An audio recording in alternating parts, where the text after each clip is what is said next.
Hello and happy day to y'all. Thanks again for listening to Relatable Relationships. In today's episode, I'm going to be joined by a good friend of mine back from home in Canada. His name is Sam Friesen. Sam is a fitness coach, and he's been doing this for probably about a little over a year now. So I'm going to join him and talk about his experiences that he's had within that past year. He's been into fitness for a little bit longer than that. For the time that I've known him, he's always been into running. Definitely go check out his Instagram for sure, his personal and his fitness account, Sam Fitness. Guy with the curly hair, afro, love the hair, Sam. We're going to be discussing a bunch of things about fitness that are super interesting. I was definitely motivated and inspired by the conversation, so you should definitely give it a listen, and I think you will be too. So let's join him and see how he's doing.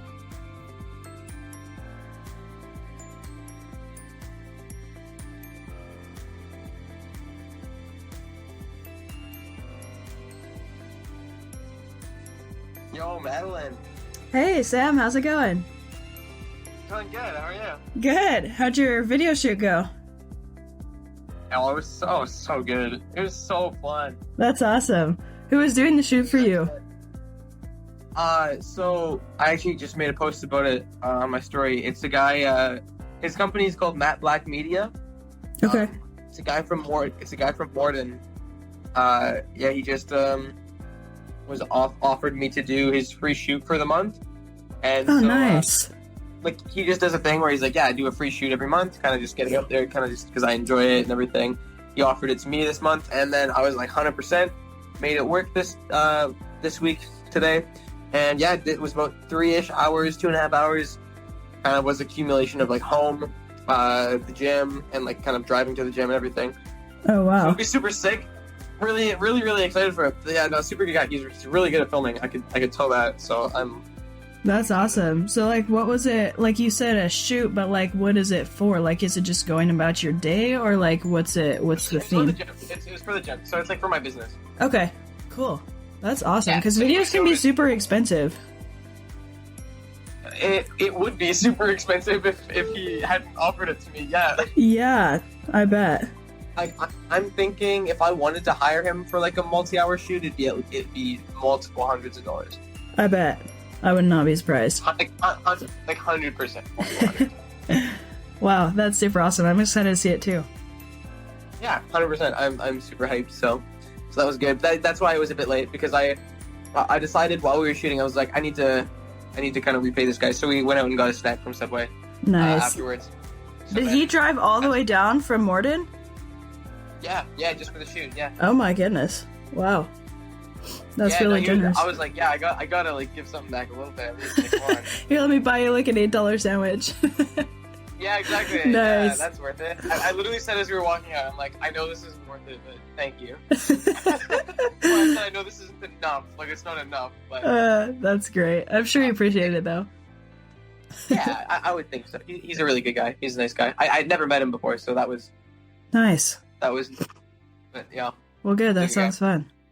Okay, so we'll get right into the questions just so we don't take too long here and you can get back to your normal life. Can you tell us a little bit about yourself and what you do?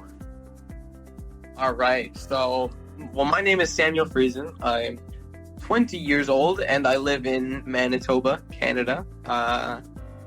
Right now, I'm an online fitness coach as well as a in-person personal trainer. Switching more over online purely because that's where more business has been for me. And I've been doing that for about 6 months now. Still part-time, but fitness has been my passion for years now. I actually was going to be a psychologist back in the day, but I decided that it wasn't the best means for me to connect with people. And so actually connecting with people through fitness was very clearly made to me the best way that I could connect with people. So I decided to pursue that.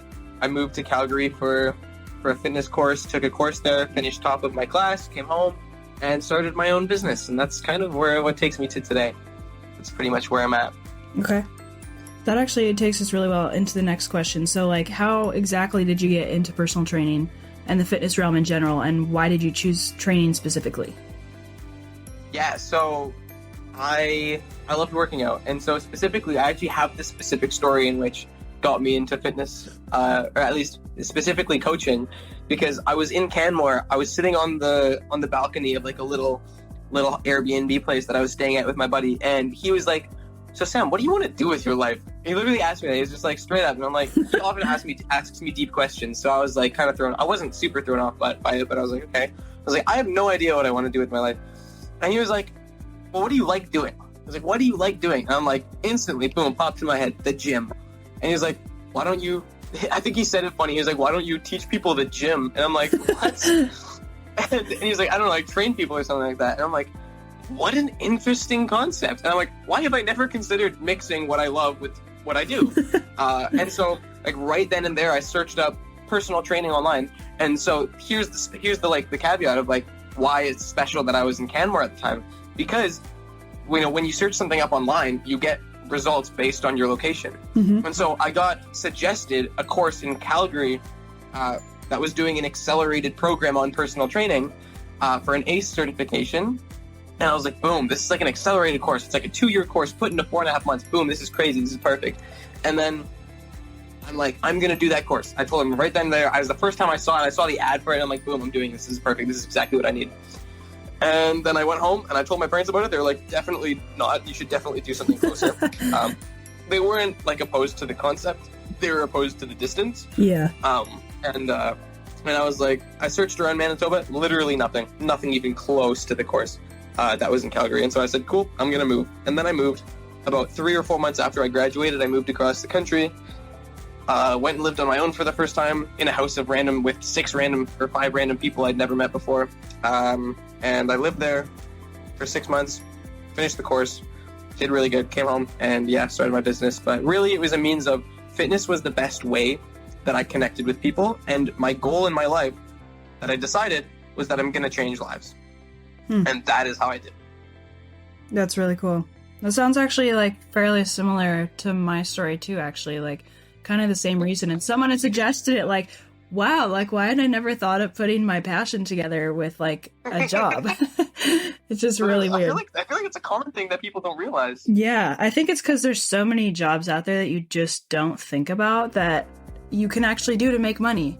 Like, yeah. That's so true, actually. Yeah. Honestly, I don't think I even knew until like grade 11 that like personal training was a thing. Oh, I didn't know personal training was a thing until like a few months after I graduated. No, grade 12. It would have been grade 12, yeah. That's so funny. Wow. Because there was really never a time in high school that I was like, I want to be a trainer. Right. I just didn't know. Yeah.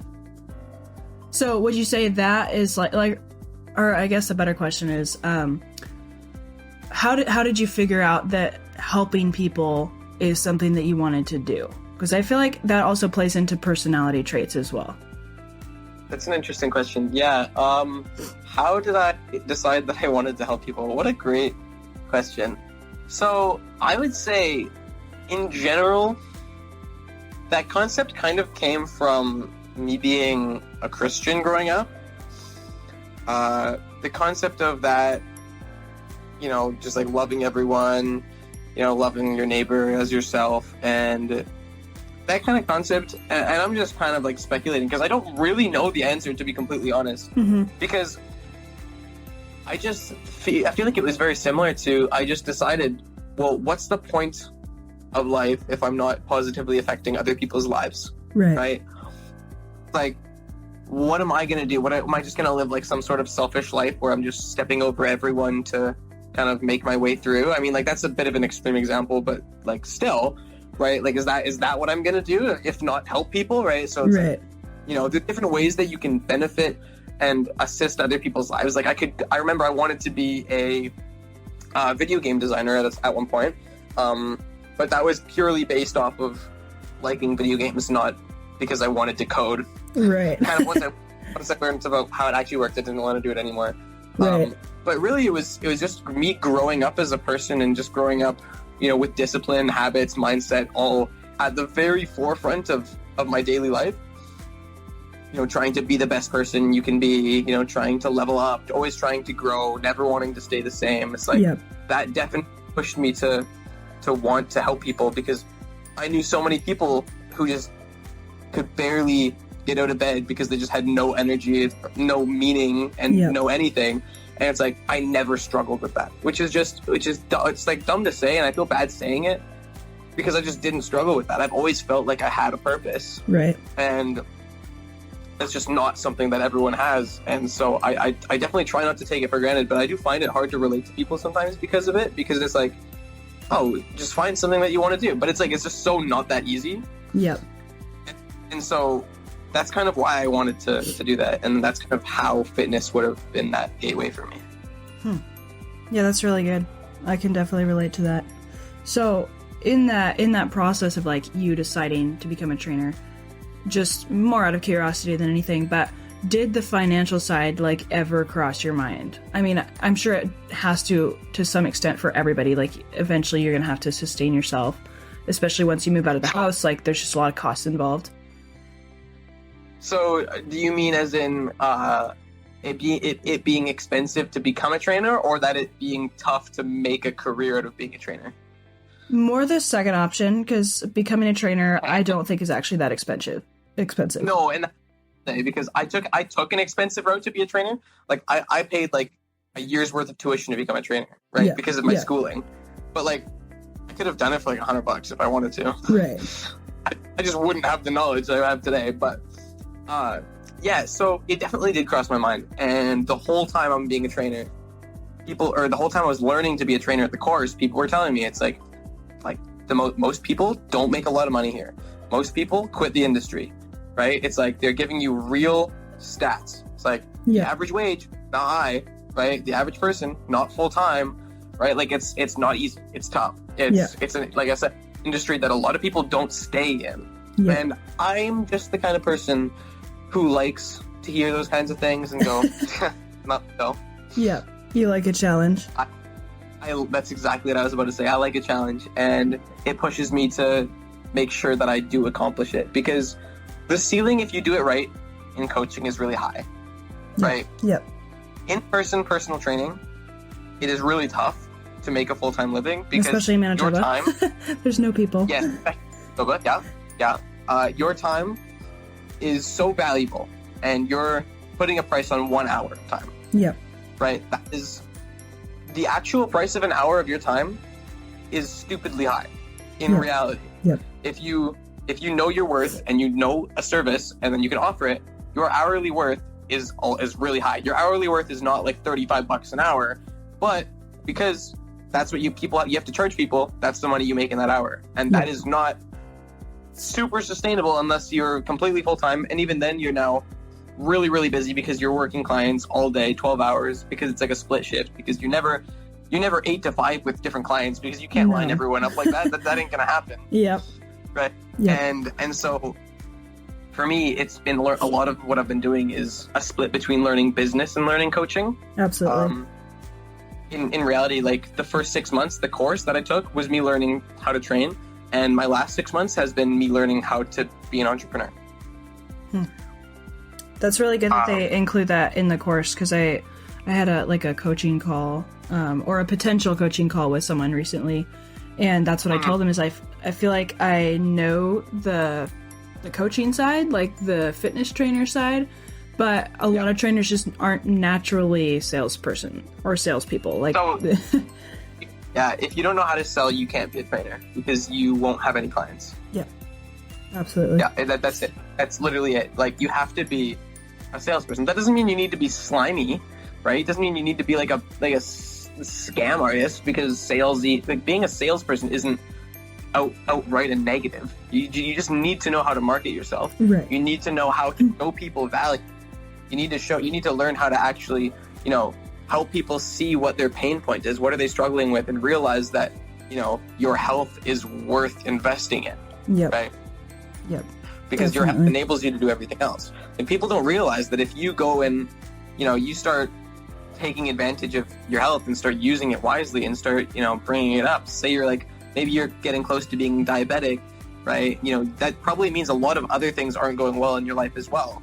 Yeah. Right? Yeah. So if you were to switch that around, you turn that around, and now all of a sudden you're healthy, you're fit, you're definitely going to have more confidence. You're definitely going to have more energy at work. You're definitely going to be better in so many other aspects of your life because of fitness. right? Like, we're coaching you in fitness, but we're really helping you out in so many other areas. Yeah. Which is why I feel like, especially fitness coaches, if you're a good coach, I should specify that, you're, like you said, your hourly worth is so high. Like, I saw a reel the other day, and it was something about, the first month or the first session with your client, you're being super analytical with them, like, oh, this is how you do correct form, blah, blah, blah. It's pretty, like, stoic, like, not a whole lot of emotions necessarily, if I could put it that way. Yeah. Because you just don't know them. But then, like, a month or two down the road, it says, like, all these different labels, like coach, therapist, like, all these different things where you're, like, so much of an emotional support for that person. You're literally, like, should be paid to be their therapist and their lifestyle coach and their nutrition coach and their fitness coach, like, all in one. But a lot of people just don't see that value, that it doesn't come to their head that, like, oh, they're doing all these things mentally for me too, not just, like, telling me, oh, let's go do dumbbell curls now. No, you're so right. It's huge. Like, the value that fitness can provide outside of working out or exercising is just huge. And then what a trainer can provide alongside that is even greater, because it's another person, right? Yeah.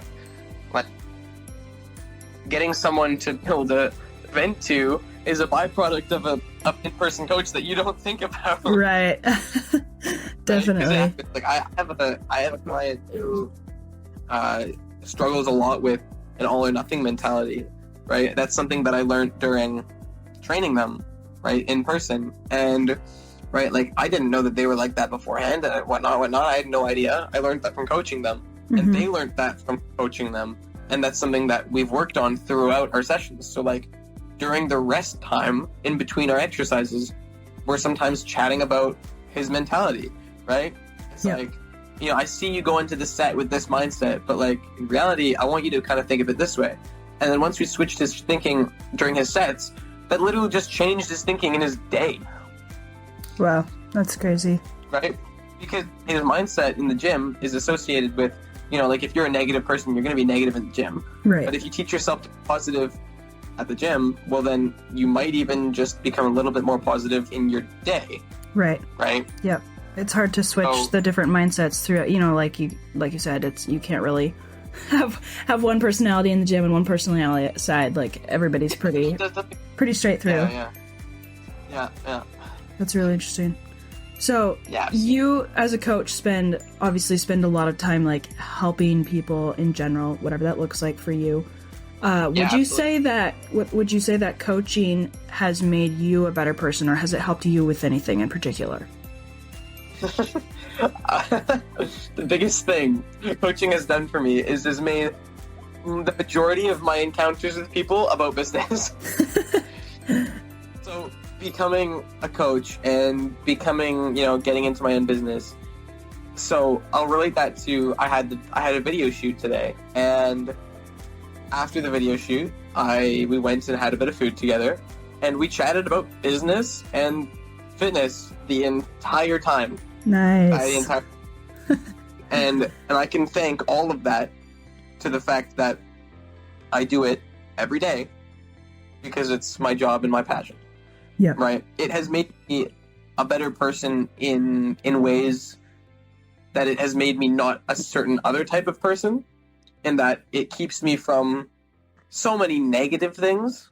Yeah. Because I have a status to uphold. I have values that I need to uphold as a coach. Yep. Right? Yep. As a coach, you can't be doing all the things that the people who are struggling are doing. Yep. Absolutely. Because now you're being a hypocrite helping them through them, but you're doing those things on the weekend. Yep. Right? Mm-hmm. So it's keeping me from a lot of things that could be negative. Not that I think that I'd get into them otherwise, but now I just know that I can't. Yeah, it's just not an option. Like you said, it's just not an option. And so it's helped shape me because it's eliminated a lot of other options, and it's made the path that I can go down a lot more restricted. And I think that that's amazing because, being so mindset focused, fitness focused, like, learning how to treat people with love and respect, but also, being hard on them when they need a bit of a, like, kick in the ass to kind of go. Pardon my language, you know what I mean? So it's like, So it's teaching me how to actually talk to people and relate to people and ask questions and do all these things that are super important life skills. So Absolutely. It's done leaps and bounds for me, and a lot of this I'm kind of realizing as I'm saying it right now because I haven't really thought of it, to be honest. So that's actually kind of cool. Yep, for sure. That's really good. Do you feel like because fitness is like, I don't know how many hours a day you work fitness wise or at the gym, but would you say like since it is your career that you have ever become like obsessed with it in a sense to the point where you might look at someone and say like, oh my goodness, like they need training or whatever, in almost like a business sense, but like just because that is literally what you do every day? Absolutely 110%. Although at the same time, I would say that especially at the gym, everyone at the gym knows I'm a trainer. Just about everyone at the gym knows I'm a trainer, because it's often the same people and I chat with them and they just know. So I do often try to just eliminate myself from, or just take myself out of the business mindset while I'm at the gym, because then I just don't train well, because I'm constantly thinking about wanting to chat with people about maybe, oh, like, hey, you could work on this, hey, you should, maybe you, I don't want to do that because I just want to work out. Yep. So, but because I am obsessed, my mind instantly goes to wanting to keep doing that, do this, do that, do that. But I have to kind of reel myself back in, kind of take control of the reins because of that. And so I definitely do, like, not necessarily struggle with that, but I do deal with having to kind of keep myself in check with allowing myself to have my time at the gym, not make the gym work all the time. Right. Because sometimes it does feel like that. Yep. So I'm definitely trying to make sure that I don't lose passion for actual lifting myself, because it's like, again, can't be a coach that just doesn't lift very well because, well, I'm being a hypocrite. Definitely. I've told several people, I'm like, I feel like being a coach is just really good accountability for yourself, because like you don't want to let yourself go downhill. Like, you are your biggest billboard. Like, if people look at you and they're like, we had some fitness or some gym coaches in high school, you remember, that we looked at them and we're like, why are you a gym coach? Why are you my phys ed teacher? Like, you literally look so hypocritical right now. So like, for me to do that exact same thing would be horrible marketing. Yeah, because you looked at those people in high school and was like, why? So why would you end up that way? Yeah, definitely. But I feel like that is good in a sense, though, that you do obviously still have that passion. You're like, I want to help these people. Like, I want to, correct their form, or you're like, you should do this better, blah, blah, blah. But then on the extreme side, like, to not do that every second you get, because I feel like people could also get annoyed by that. Like, definitely unsolicited advice is a thing, and some people really don't appreciate that either. So if I ever go up to someone, I'm always like, hey X, Y, Z, whatever your name is, if I know their name, like, do you mind if I give you some advice on that exercise you're doing? I'll never go and tell them, ever. I will just say, hey, like, I have some advice if you want it. If they're like, yeah, man, let me know, I'll like show them. I'll like, you're doing it this way, I would do it a bit maybe like this, or it's like, do a couple more reps for me, and then I'll show them. Or I'll say, grab the lighter weight and do this again, and I'll kind of correct it a bit, right? Because I'm not going to have them do like the same weight they did for their set, because then that's just messing up their future sets. Yeah. So it's like, I'll do something like that, but like, I'll ask them first. I'm like, hey, do you want any advice? Because it's like, I have some, but you do not need to accept it. I'm not offended if you don't. Because I've had people come up to me and a buddy. So I was spotting someone and they were doing a set, and I disagreed with something they were doing during their set, but I did not go out and be like, oh buddy, you gotta change it, right? Because again, I'm trying to kind of control the concept of, if someone works out with me, I don't want them to just get corrected on things that I think are wrong, right? Yeah. While cool, maybe it's like my duty as a coach to make sure everyone's training right, I want to just be able to enjoy my time, and I want them to enjoy their time, because I don't want them to get annoyed with me, right? Yep. So I did it be, but then someone else actually came up to them after their set and was like, bro, you gotta stop doing this. It's like, bro, you gotta stop doing that. Like, it's gonna end up with you like this. So you just gotta stop. And we're just like, three guys, we were all like helping this other guy out, and we're like, okay. He's like, yeah, like, stop doing that. And I'm like, he walked away, and we're like, geez, that was aggressive. He was not a coach. He was not. I can tell you for certain he was not. He was just a guy working out. Yeah. And it's like, that's just not the way to approach someone about something. It's not giving them advice. It's just like judging what they were doing. Right. Well, in any sense, right? Not just the gym. Yeah, 100%. That kind of goes anywhere. Yeah, that's a good point. Which I feel like kind of goes back to what I asked you about. Do you feel like it makes you a better person?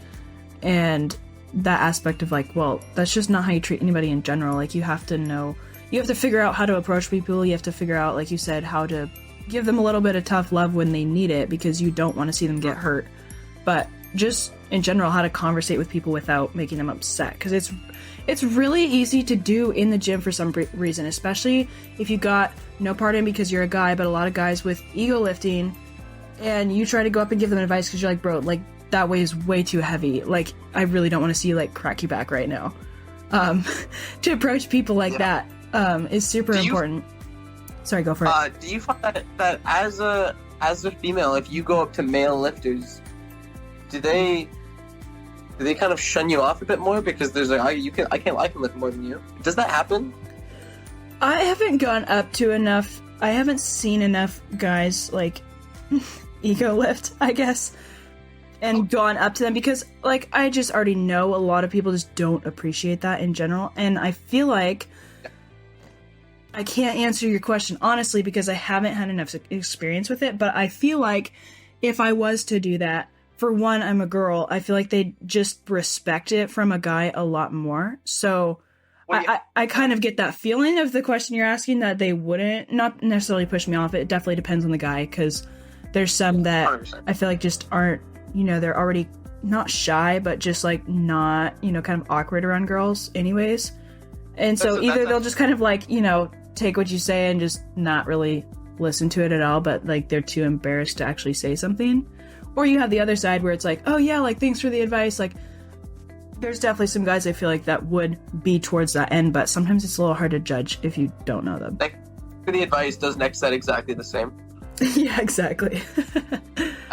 Yeah, I feel like that it's definitely a side as a female trainer, like, unless you have a little bit of background with a guy, or you can already tell, like, there's definitely some guys I can already tell they would respect me or look up to me as, like, someone in the fitness realm, because if you work out around them and you're showing them proof, like, look, hey, I'm not just this wimpy person, like, I can lift, okay? You have to give them a little bit of proof almost to kind of earn the respect, I guess.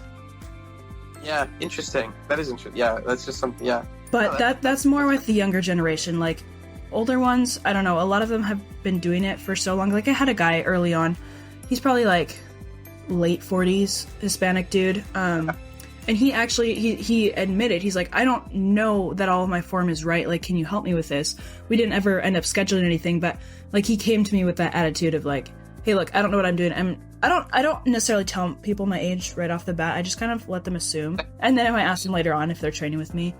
But I was like, that's pretty cool. Like, for a 40-some-year-old to not think that he has everything right, even though he's been lifting since he was, like, in his mid-20s. Like, 20-plus years of experience. But I feel like once you've reached that point, it's either one of two things. Like, either you are super stuck in your ways and you're not willing to change, or you've seen that all of this years of work is you're still not doing things correct. It's either one of the two. Pretty extreme. Yeah, no, I agree, actually, because you said the guy was somewhere mid-40s? Yeah, something like that. Yeah, so I got a client recently, one of my couple in-person clients. He's 65, and he's retiring this year. And so he used to be super fit, used to work out all the time, and then he took a break. And then he'd worked out again for a long time, and then he took a break. And now he's gained a bit of weight. There's a couple things we got to look at, right? It's quite substantially more sensitive than the average person because he's 65 and he's dealing with a couple things, right? Yeah. But he said to me, because he was like, I know you're young. He's like, I know you're quite young. He was like, but I'm not going to hinder my judgment or trust on you because you're young. He's like, I will always give someone a chance. So he was like, signed up, paid in full, and is like, I'm going to give you your entire time, all of your time that you need to help me out, because I don't believe in just not giving someone a chance because of their age. And I really respected that of him. Granted, he's a large CEO and entrepreneur, and like you could definitely tell that was a very business. The reason he talked like that was because of business, because of he's hired a lot of people and done a lot of things like that. Right. And so he's had experience in that he knows people who are young can do good, but he also knows people who are young can be really bad. Yeah. But he knows to give them a chance. Hmm. And so I really appreciated that from him, and I'm doing my absolute darndest to prove that to him, and I believe that I'm doing quite a good job. So he's been really happy. I've been really happy that he's really happy, and that definitely was probably one of the biggest confidence boosts in my career so far. That's really awesome. This guy being like sending me a message, being like, "Yeah, I think this stuff is really working." He's like, I'm glad that we're doing this exercise." Or when I'm teaching him one, he's like, "Yeah, this makes sense. I think this is going to be really good for me." And it's like, man, it's such a good feeling hearing something like that. That is really cool. Yeah, I got that point off of you saying you had the client in the 40s who is kind of saying like, you think it'll be one way, kind of all or nothing, in that they know everything or they just know nothing at this point because they are the way they are. Yep, definitely. It's Makes funny because sense. I actually have someone that's super similar to the client you just talked about. He's not 65, he's probably more like 55. But same thing, like CEO of a really big company, like definitely has money to spare, has, I'm sure, hired a lot of people. And he never, I don't think he ever said anything about age, but just something along the lines of like, you're the trainer, like, you know best, that's why I'm here. And I was like, that's really cool. Like, I'm glad that you admit, unlike a lot of other people, that you don't know everything about fitness. Like, I don't even know everything about fitness, and I'm a trainer. Like, you're constantly learning stuff. But to admit that, oh, I'm a specialty in, or he's a specialty in building houses, and my specialty is fitness. Like, you go to the experts if you want to do it right. So I thought that was really cool attitude. Definitely correlates with the client you just talked about too. Yes.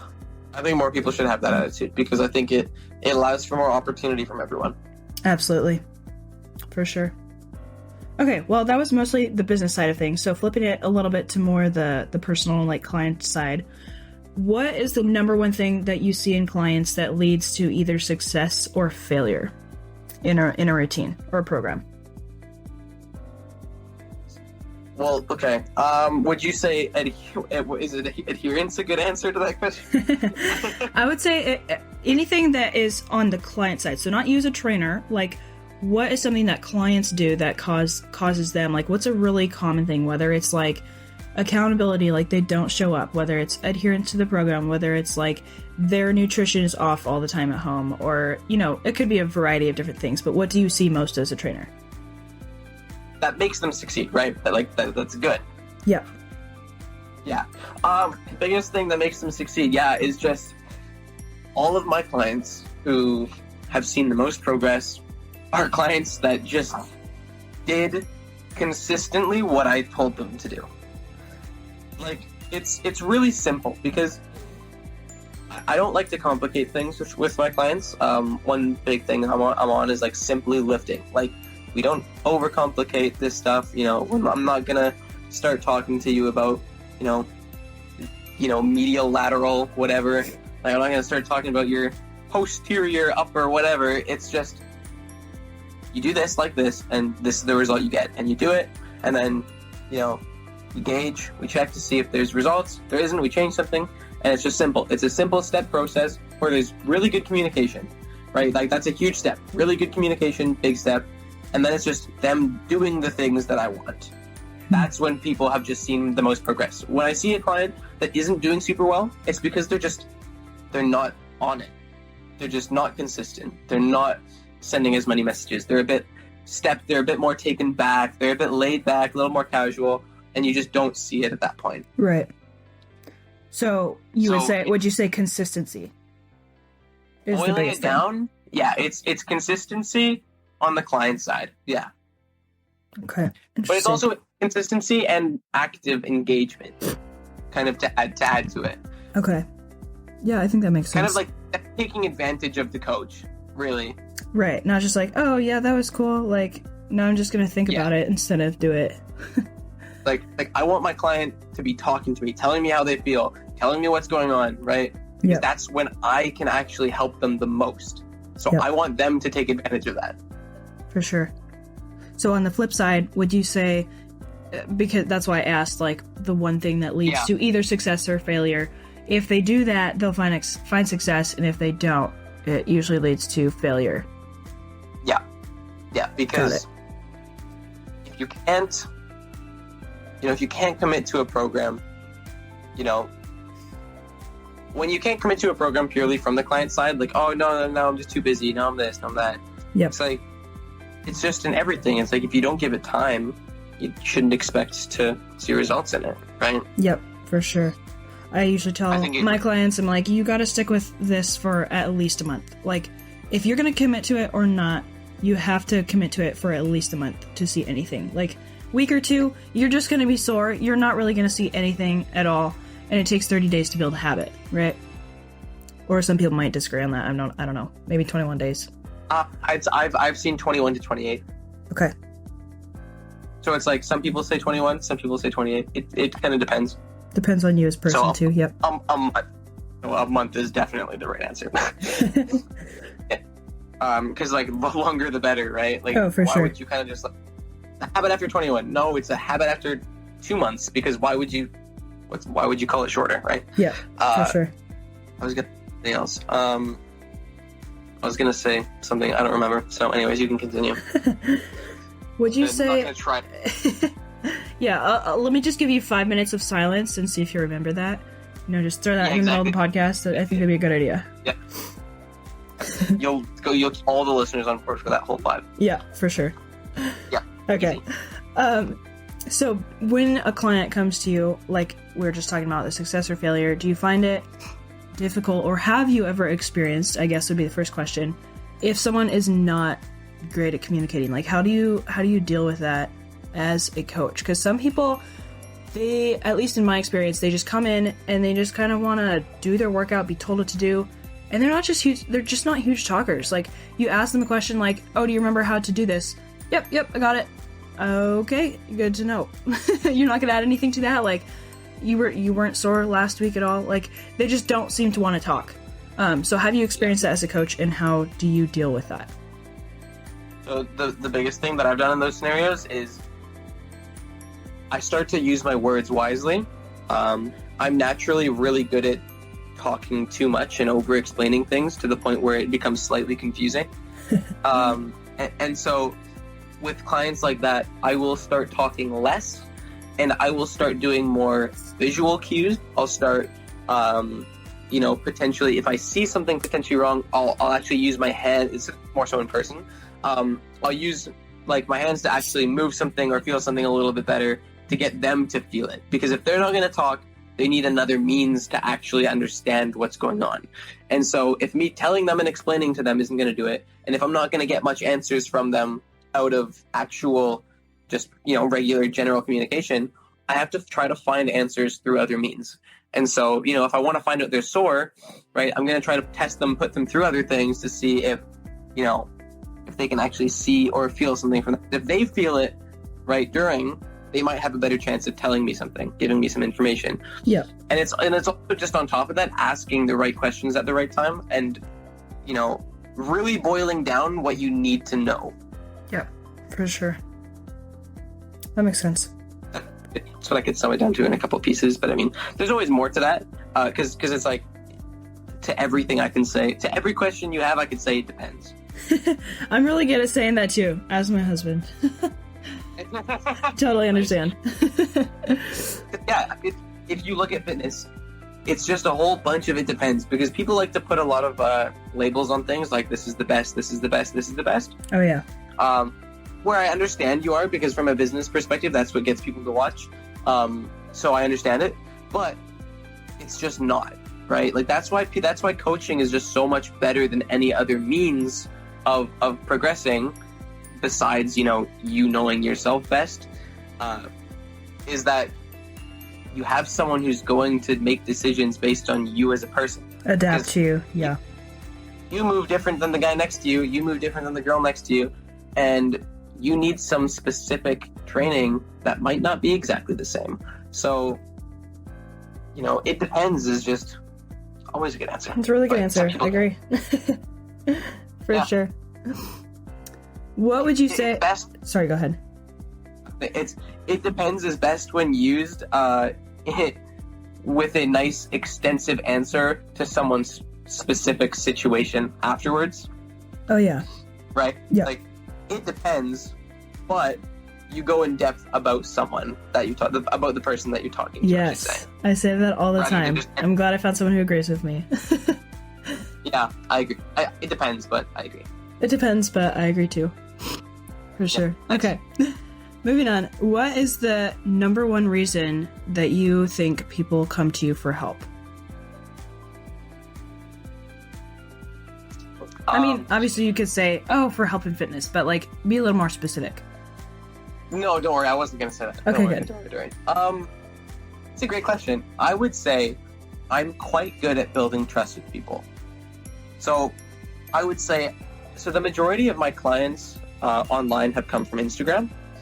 Okay. And so I'm decently good at building trust with people through conversations that I have, finding pain points and helping people understand that they're not alone in what they're doing. So I'm good at relating with people and helping them understand and helping them know that they can get help and that they can see progress through something that they've been struggling with for a long time.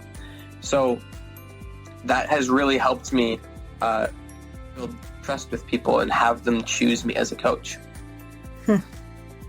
That's really interesting. I don't think I've heard that perspective before. That's really good though. No?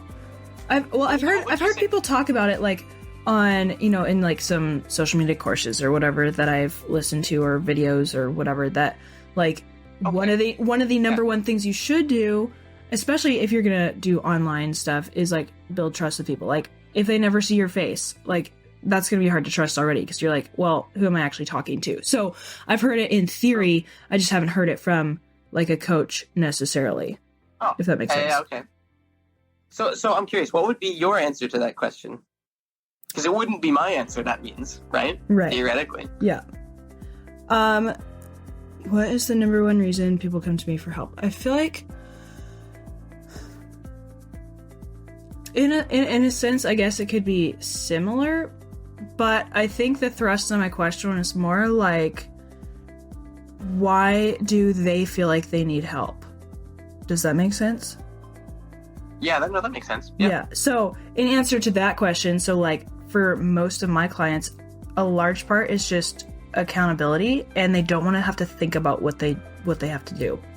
Because a lot of people, like I have a lawyer, I have like a business owner, I have a nurse. Like these are all people that work a lot of hours. They already do a lot of thinking on their feet at the job, and to come in and have to think about their programming and try to figure all that out is like the last thing they want to do. The second would be like, they just can't make themselves be consistent on a consistent schedule. I guess that actually gives me another answer. So I actually kind of just thought of a different way to answer your question as well. That might actually be a better answer. So majority of people come to me because I'm really good at helping people gain muscle. So one thing that I pride myself in is how good I can actually program workouts for people to actually gain muscle that they haven't been able to gain. So if people are struggling with gaining, say, 5 to 10 pounds of muscle, I literally have that in my bio of my Instagram because it's what I'm really good at. So people come to me naturally because they want to gain muscle, as well as it's typically a combatant of they want to lose weight, they want to gain some muscle. Yep. Right? Because if you don't want to just lose weight, because you don't lose weight and kind of be skinny, you want to lose weight and have muscle, right? Yeah, for sure. So that's the real reason that people are naturally drawn to me, because that's naturally what I'm really good at. And I don't have actually a lot of social proof online right now, but as I start posting it, there's going to be a lot of that, because that's where everything's coming from. Yep, for sure. And so if I was to answer your question, like you were asking, so you said you can build trust with people. If I was to answer that question, I would say probably, I guess you could say like confidentiality in some ways. Like people, again, you could use the word trust, but people feel safe around me. Like I asked a few people to do some reviews, like to just give me, what's the term? Like a rating, I guess, to use on my social media and stuff. And most of them, what they said was like, they didn't feel judged for me as a trainer. Like they felt like I was really encouraging, like they'd have a bad day and I was like, no, like, hey, look, we can do this, like positive, encouraging. So I don't know exactly how you'd put that into terms, but the funny thing is, this made me think of a story. One of my first clients when I started up my own business, it was my first male client, This is positive. It's just really funny. So, okay. Male client, and we had scheduled our first assessment session together, and there was someone who, and then like a few days after we had chatted just over text or whatever it was, I don't remember how he contacted me. We hadn't even had the assessment yet, so I had not met this guy in person. I get another submission form from another guy, and he's like, yeah, my friend Tyler, like, told me about you, and he recommended you as a trainer. I was like, what? Like, Tyler hasn't even trained with me yet. Like, I have not even met him in person. Why is he recommending me to, or you to me, or me to you?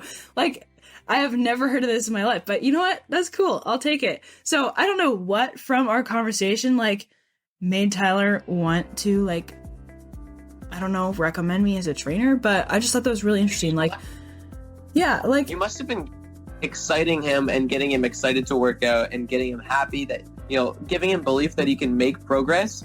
And then on the flip side of that, you were probably the only trainer that he was talking to. So it's like someone else comes up to him right, with exactly. the problem, and he's like instantly...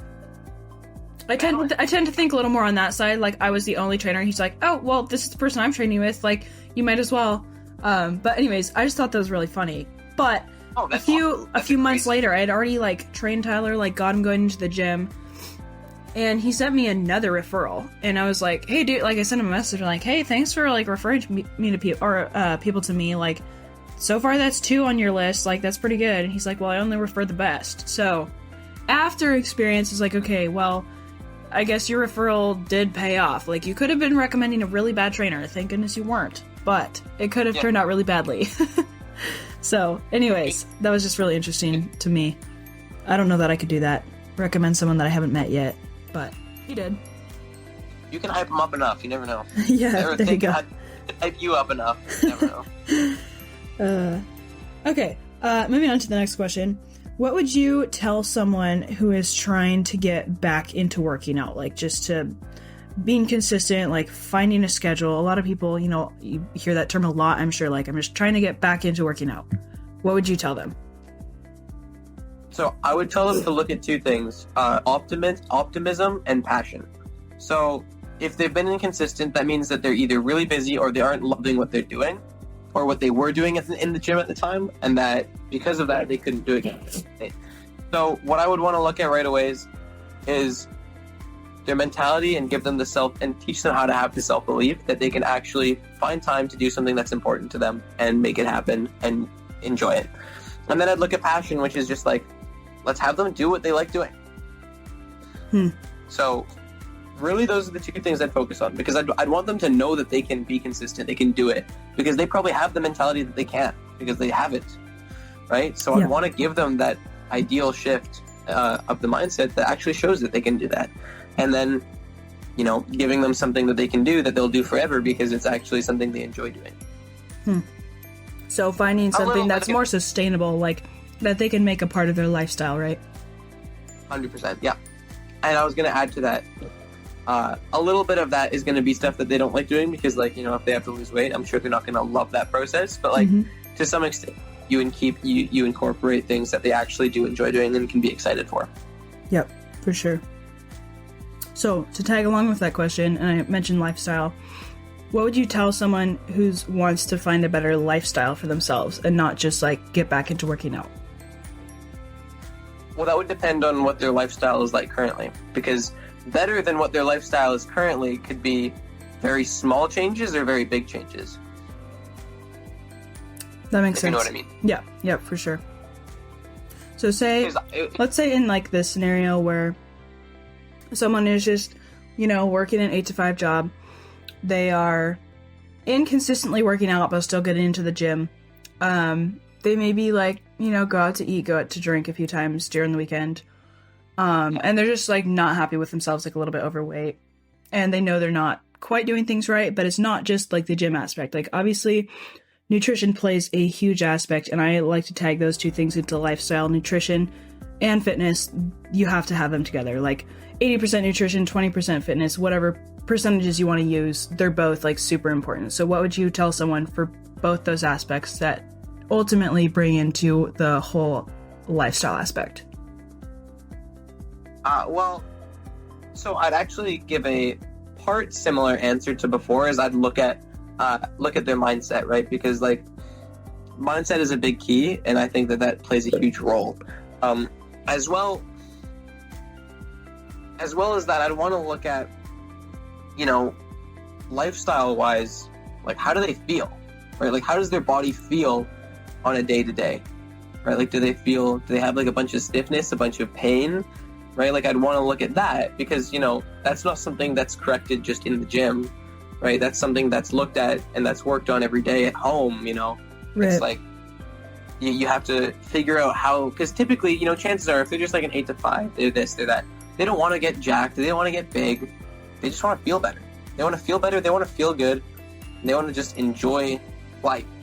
So like how can you make them do that? Well, make their activities of every day as good and easy and normal as possible. So those are the biggest things that I would look at. So it's like, again, a mindset shift, first thing, and then on top of that, looking at activities of daily life that, maybe they struggle with, maybe that hinders them a little bit, and just really focus on stuff that they can do at home every day, easy, simple, just to make them feel better overall. Definitely. 100% agree. Mindset is that it? Yeah. I feel like mindset is super important in all aspects. Like, for instance, just the other day, this came to mind. I have a client. She is like incredibly fit for her age. Like, you would never guess how old she is based on just looking at her. But she'll come in and she constantly like doubts herself on every exercise. We do a lot of plyo stuff because she wants to increase like vertical jump. So we're adding it into the routine. So of course we have like box jumps. And for some reason, box jumps just like freak the heck out of her. Like, I don't know what it is, but she like has to like psych herself up to be able to jump on this box every time. And she asked me the other day, she's like, do you think it's just in my head? I'm like, okay. I'm not going to say it's 100% in your head, but I definitely think there is the mindset aspect. Like, you have to believe that you can do it. You have to, if you're just telling yourself, I can't do this, then you're not going to do it. Like, you have to have some little faith in yourself that says, like, no, I can do this even though it looks really hard. And so, like, I'm like, it's not 100% in your head, because there can be physical limitations. You might not be feeling that great today. There's other things that can play into it. But, like, mindset is so huge, and I don't think people realize that. Like, especially in the fitness and lifestyle realm in general, like I just said, if you don't believe that you can do it, if you're not thinking positively about it, like, ultimately it's probably not going to happen. So, I 100% agree. Mindset is definitely something to look out first, for sure. It's like, I've been working actively on my mindset every single day for the last 4 years. Someone who does not think about their mindset ever and just feels the way they think, right? If they think it's this bad, if they think it's that, that's what they feel. And if they feel this way, that's what they think, right? If it's just a constant battle of, if this is how I feel, this is how I'll act, and this is how I'm acting, this is how I feel. It's just these constant things. You can be super, super negative and never even consider being positive because you don't think about it. You just accept the feeling that naturally comes. Yep, definitely. Right? So it's like, if you don't know how to change the way you're thinking, you'll just think that way. And so until someone tells you that, like, this is in your head, you can change the way you feel. You can adjust yourself and make yourself believe, right? Yeah. Then they can start seeing changes. And all of a sudden they're jumping up no problem because they're like, it was in my head. Obviously I can do this. You know what I mean? Yep, for sure. In a sense, it's kind of like short-sighted. Like, you're limiting yourself in so many different aspects. Like, for instance, if I like got on the scale or whatever, and I wasn't happy with the results, and like a month ago I weighed like X amount less than I do now, and I didn't want to be gaining weight. That wasn't the plan. So like, you could get super frustrated. I could get super frustrated, upset with myself, and be like, get super down in the dumps about that. But that's short-sighted. Like, if I choose to have the mindset like, no, look, I'm gonna stick to these goals that I have. I know what I'm doing is supposed to get me there. Like, these are proven results. Then I'm just gonna stick with that. Ignore those numbers on the scale for at least a little while, so that I can prove to myself, like, look, consistency ultimately is going to get me there, and not like limit myself and then completely kibosh the idea of whatever I was trying to attain simply because I was set back by those numbers. Yeah, well, and it's like, even on top of that, for example, if you weren't happy with the number because it went up and it wasn't necessarily supposed to, it's like, there's a lot of other data points that you can look at to see whether or not that's actually true, that it's not doing what you want. For sure. In that, you can look at progress photos. You can look at progress photos and be like, wow, I'm more weight.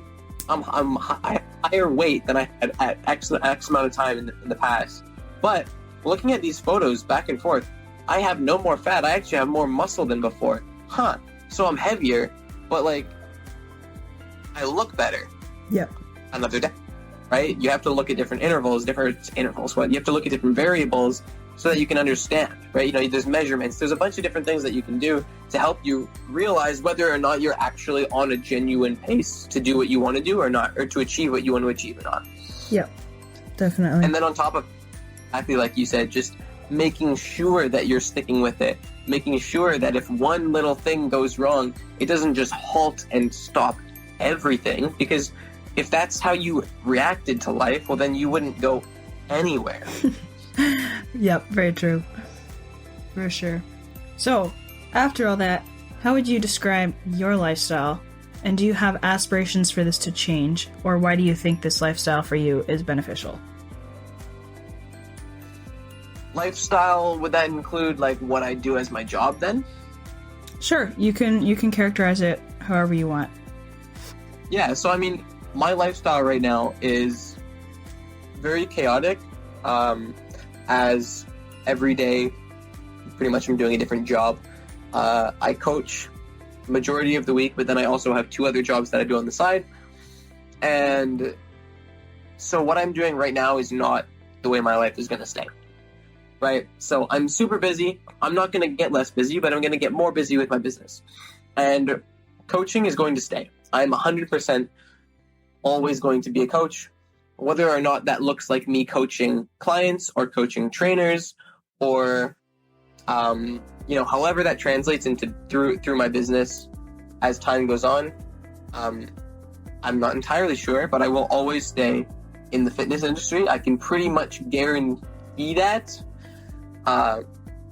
However, looking more at like my personal lifestyle, the habits and different mentalities I've adopted throughout being a trainer in the last 6 months are strategies and mentalities that I'm only going to keep for the next 10 years and improve upon, because what I'm doing now is like, I love journaling, I love writing, I love structurally planning days ahead of time, creating weekly goals, creating looking at clients and chatting with clients, making sure that they're on track for things. All these things that are now a part of my daily routine are things that I want to just improve upon, do more of, be consistent with, and all these things. And I don't plan for that to change ever anytime soon. Even if I were to change industries or change anything, so many pieces of this would stay. But I love it so much that there's just no chance that it would change. Well, that's good. I'm glad you're at a point where you feel like it doesn't need to change. That's a good spot to be in. Because it's like the biggest thing that would adapt, like I said, is that my job might switch a bit more to like a little bit more business over time. Like, right. We'll see. If I do ever decide to get hire other coaches, I could see myself moving a little bit away from coaching clients into coaching trainers. On the business side of things, as well as coaching clients. Like, I wouldn't be like, you get certified through me type thing. I'd never do something like that. More so in regards to helping trainers succeed as well. That's something that I also know I really enjoy doing. That's really cool. Because it's just another aspect of coaching, right? Oh, absolutely. If you look at just a little bit of a level up. Yeah, but conceptually it's the same thing, and I can already tell that I do really enjoy that, because I've said I love being an entrepreneur as much as I love being a coach. There you go. Perfect match. So I agree, because I actually got a job offer in Calgary after my course by the gym that we actually trained at and did our in-person stuff at. They actually offered me a job while I was there, and I had turned them down because I said, no, I want to start my own business. That's really cool. Because they were like, they're like, most trainers, if they start on their own, they fail within the first couple months, and they typically end up leaving the industry. They're like, you should stay, you should work with us, and we can help you get successful. That's a really good sales pitch. You'll fail if you don't go with us. I know, it was pretty intense. Is like, maybe it wasn't like, it was a while, it was over a year ago they said this to me, but it was very, very close, because it wasn't a professional, like, we weren't sitting in an office. We were just standing in the gym, and the owner was working out, and the owner saw me, came up and chatted with me for like 10 minutes. Right. So it was very casual regardless, but it was very, like, what are your plans for the future? It's like, yeah, I'm going to go be a trainer on my own. I think I'm going to move home and do that. He was like, that doesn't typically work out well for people. Well, that's motivating. Yeah. Into kind of one of those let me prove you wrong type scenarios. Yeah. So, along with that, how would you say that you've achieved your own personal goals? Because obviously you've had some, whatever that looks like, whether it's like fitness related or whether it's just life goal related. And what sort of mindset have you maintained to get you there? So, the first thing I'm going to say is that there's a really good quote from Seneca that I read every single day. Seneca is like an ancient Stoic philosopher.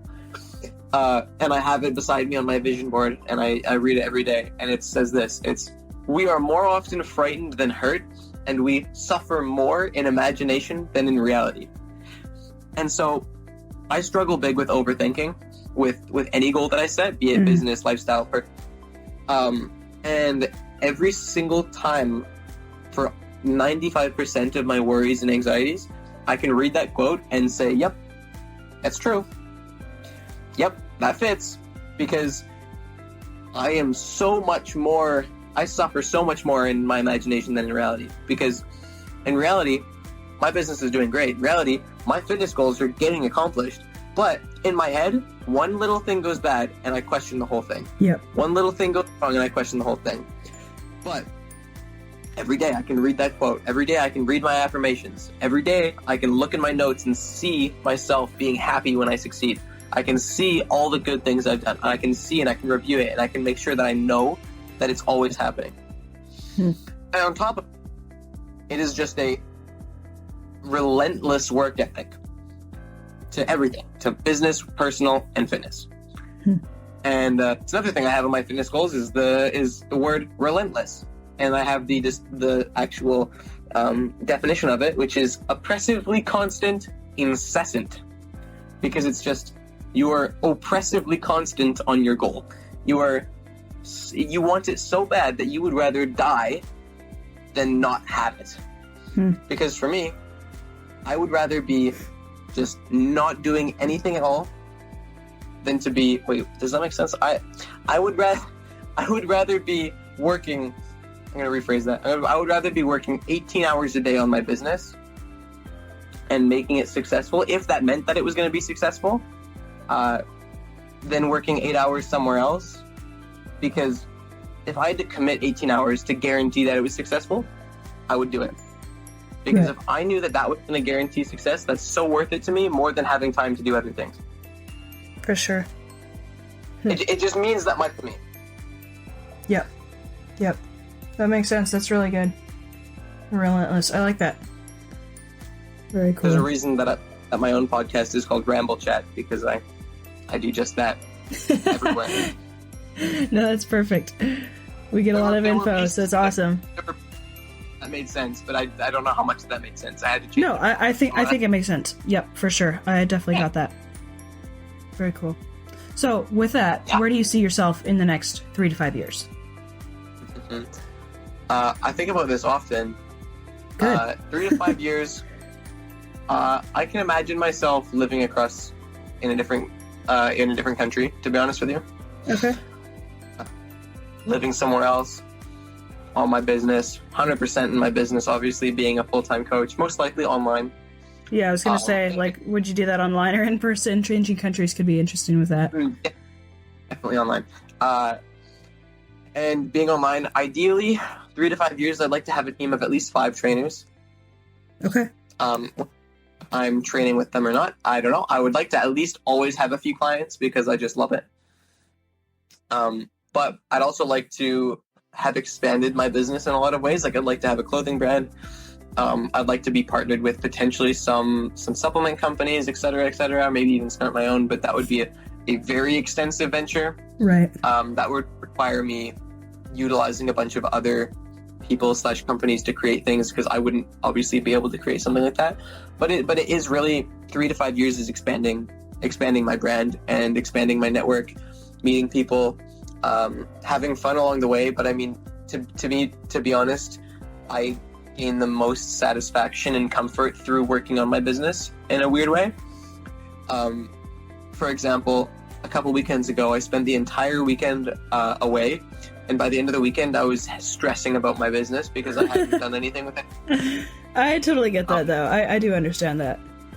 Yeah, I remember I was driving home from the city, and I was like, my buddies, I had 2 buddies in the back chatting, and I was kind of just quiet the whole time because I was silently stressing about my business and be wanting to go. I feel like that's what makes the greatest in that realm, though. Like, to have that passion. I was watching a millionaire interview. I'm sure you've heard of Mr. Beast, right? His YouTube channel. Of course. Yeah, of course. Yeah. Right? Like, and so he was interviewing him, and he's like, basically asking the question, like, how did you get to this point? And he was like, I feel like it's just ingrained in me. He's like, if I don't do it, like, I am just so depressed. Like, if he's not thinking about it, he's like, I pretty much think about it, like, every waking hour is me working on my business. Like, he said the exact same thing. And this millionaire guy was reacting to him in a different video, and he was like, that's why Mr. Beast is the best, is because he has that passion, that drive to, like, always be thinking about it, always be trying to create something new, which, like, is stressful in a sense, but, like, if someone was only half-heartedly into their business, it wouldn't be a great business. Like, they wouldn't get any content views or whatever type of business they're doing. So I think it's really awesome. I think you'll do really... Sorry, go ahead. If you think about it, if you're focusing, or if you want your business to succeed, right? Obviously, there's going to be hardships in the business that make it stressful, you know, whether that be like financial stresses, financial hardships, or others, you know, other dumb problems that can come up in any business. The general consensus of you starting a business should be that you're so obsessed with that idea that you need it to work. Yep. Because why else would you be so stupid to create something that doesn't exist? Yep, for sure. That makes sense. You just, like, if you just start a business because you're like, man, I want to make money and I want to, you know, this is how people get successful and everything. It's like, you're not cut out for it, because you don't know how many nights you're going to go to bed stressing. Yeah. Like, you need a passion for the idea. Yeah, you need to have a why that's going to get you through the crazy shit that, sorry for my language, that is just super, super tough to get through, because you need to have a firm why to keep you in the game. Yep, definitely agree. Well, that's really good. Okay, last question for you. What is the best piece of advice you could give someone who wants to start changing for the better in their health and fitness lifestyle? Or if you could go back to your younger self, what is a piece of advice you would give yourself? Be okay with messy progress. So can you elaborate on that a little bit? Yeah, of course. Yes, of course. Don't worry. I was No, that's it. That's it. Well, thanks for joining us, Sam. That's it. Yep. You don't get anything more to say. I'm going to hang up the call now. Anyway, so pretty much by messy progress. So if I could go back to myself, I'd tell my old self, I'm like, hey, doing something that you want to do, even though you're nervous about how people will feel about it, even though you don't know how it's going to go, it's worth starting and it's worth doing now. Because you're going to get good over time, and why would you spend all this time thinking about what people think when you can just do it? You know, you only live once. So messy progress is just me starting my business when I wasn't confident in it, right? Messy progress in the past, playing high school sports, I didn't think I was that good at, because I wanted to just play them. Because I wanted to play sports in high school, but I never did. I know, dude. Like, we missed you on the sports team. You totally should have joined. I know. I genuinely, like, I didn't play a single sport in high No, school. And it yet now really I'm sucked. No, you know how weird that is. It genuinely because I was too afraid to make these little bits of progress, and I'd rather do nothing than make a bit of progress that might be messy. And so messy progress, I find, is just such a beautiful concept, because it's just doing something even though you're not certain of the outcome and you're not certain that it's going to work. Be But okay you'd with rather making try mistakes. and do nothing. Yeah. That's really good. I actually really like that quote. I'm probably gonna steal it from you at some point. Don't worry, I'll mention it. Sam Friesen. If you do, I love it. I love it. No, it's awesome. I love it. It's funny that you asked me that question though, because so in my shoot I did today, the beginning of it was to actually the guy recording the video was going to do a bit of a super short interview of like 4 questions, and the one question was, what if you could give one piece of advice, what would you give? And I gave that same piece of advice. Well, there you go. Now we know it's because true. It's just, yeah. That's And, awesome. and it's funny too, even on top of that, because during our shoot I ended up mentioning the concept of messy progress about 3 times. He's like, dude, Because what is this? Come on, you gotta explain it. Yeah. No, that's really cool. I really like that. That's a good way to think about it too. As far as I think, Yeah. especially for the perfectionist mindset, it's really not that I have that. I don't feel like I'm a perfectionist, but it is scary to think about making failures. Like, nobody wants to fail. Nobody says like, yes, I'm gonna do this and I'm gonna love every single failure along the way. Like, that's not a normal mentality, but in a sense it is healthy, because like, you're not going to grow unless you do fail. Like, if you think you're going to get it perfect every time, you're never learning anything. Even if you do get it perfect, you're still not learning. If you get it perfect, it's a byproduct of failure and trial. Yep, for sure. Or luck, right, the first time, right? Definitely. But yeah, like, think of every time something worked, was that because you didn't fail at all for that? Something just worked? You didn't try for it, it just happened, it just came naturally. Yeah. Right? Like, what? That's probably one When- off. Yep. When did that ever happen? Well, I have not really had it. Well, okay, I've had it happen in the luck sense, but never just because like, oh yeah, I am definitely really good at this, and that's exactly why it went perfectly. Never. Yeah, exactly. Because, like, I mean, I think of, because I'm just big into hockey, I always think, you think that every single hockey player just picked up a hockey stick, started going, never fell, never had to learn anything. He just won the Stanley Cup. No, he had to learn, and he learned from people, and he failed, and he learned from more people, and then he failed, and he failed some more, and he learned from it, and then he learned from those people who also failed. And it's like, failure is just so you don't. It's part of the process. Yeah, it's Yep. like you don't learn something when you win the award. You know what I mean? Yep. You learn what the award feels like. You learn how heavy the medal is. I don't know. I feel like in a sense, the fear of failure, and maybe I could be wrong on this, but is almost more of like a fear of what are other people going to think of me. Because if you had the scenario where like you failed but nobody else ever knew about it, it didn't affect other people at all, like I feel like that would change the perspective on it, at least somewhat. Because if you're like, other people find out that I have failed at this, like that's really demeaning. It kind of like hits your pride a little bit. I agree in certain regards, and I disagree in certain other ones.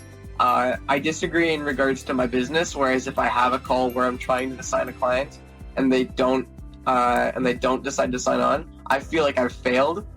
For sure. The world that I failed, but I feel terrible knowing that it happened. That's very true. Yep, I agree with you on that. But So there's aspects of it. But yeah, but the way that I really agree with you is in sports. With me in high school, if no one watched sports, if no one did anything, I would have played. I'm so judged by the concept of me going to play sports that I just didn't do it. Yep. So Yep. in that regard, I absolutely 100% agree, though. Yeah, I do see what you're saying. It depends on the scenario for sure. It can affect it, because if other people don't know, then it is a little different. Like you said, with the business realm, for sure, it is a little bit. Yeah, it's definitely different. So I understand that. Yeah, Very cool. that's yeah, that makes sense. I like it. All right. Well, that brings us to the end. Took a little bit longer than I thought, but it was all great. Loved it. Thank you so much for your time and your input. I still have time to eat supper before I have my next session. Perfect. All right. Yeah. Well, we'll catch you later. I'll be sure to tag you in this if I ever post it on social media or anything, and I'll definitely tag you if I use the quote. Yes, please, yeah. Okay. Use it and share it because I think it's only beneficial if you do. Definitely. Will do. All right. Well, we'll talk to you soon. Yeah, and I appreciate you having me on. I was really happy when you asked me about it because I was like, and finally someone gets to ask me questions and I can give answers. I know, right? I wish I was on the receiving end, but you know what? Maybe eventually. We'll see. Eventually. Okay. Have a great rest of your day. We'll talk to you later. Thanks. Yep. You too, Madeline. Bye-bye.